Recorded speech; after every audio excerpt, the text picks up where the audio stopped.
Assalamualaikum warahmatullahi wabarakatuh. Kembali lagi bersama channel saya. Seperti biasa teman-teman, di channel ini akan memberikan tutorial. Nah, kali ini akan memberikan tutorial cara menjaga WhatsApp agar aman dari orang lain. Oke, sebelum masuk ke tutorialnya, bagi teman-teman yang belum subscribe channel ini, boleh dibantu subscribe dan jangan lupa aktifkan tanda loncengnya. Oke, langsung saja teman-teman, mungkin di sini sudah pada banyak yang tahu.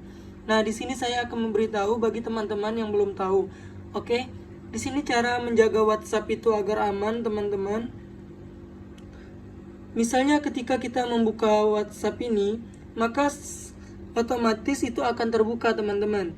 Nah, jika HP kita berada di tangan orang lain, baik teman ataupun orang yang tidak dikenal, maka dia dengan sangat mudah akan bisa membuka WhatsApp kita. Gimana sih caranya agar ketika dia lagi megang HP kita tetapi tidak bisa membuka privasi WhatsApp kita? Caranya gampang sekali, langsung saja masuk ke aplikasi WhatsApp-nya.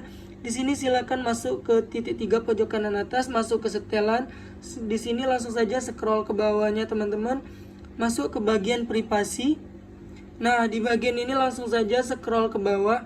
Di sini teman-teman, WhatsApp sudah menyediakan fitur kunci aplikasi. Ini dia. Langsung saja aktifkan ini. Tetapi boleh teman-teman baca terlebih dahulu. Nah, di sini ketika buka kunci menggunakan, ketika diaktifkan, Anda perlu menggunakan sidik jari pengenalan wajah atau pengidentifikasian unik lainnya untuk membuka WhatsApp.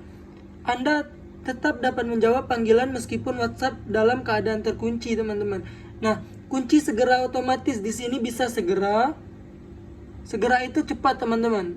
Atau setelah 1 menit atau setelah 30 menit. Tergantung teman-teman mau menguncinya secepat apa.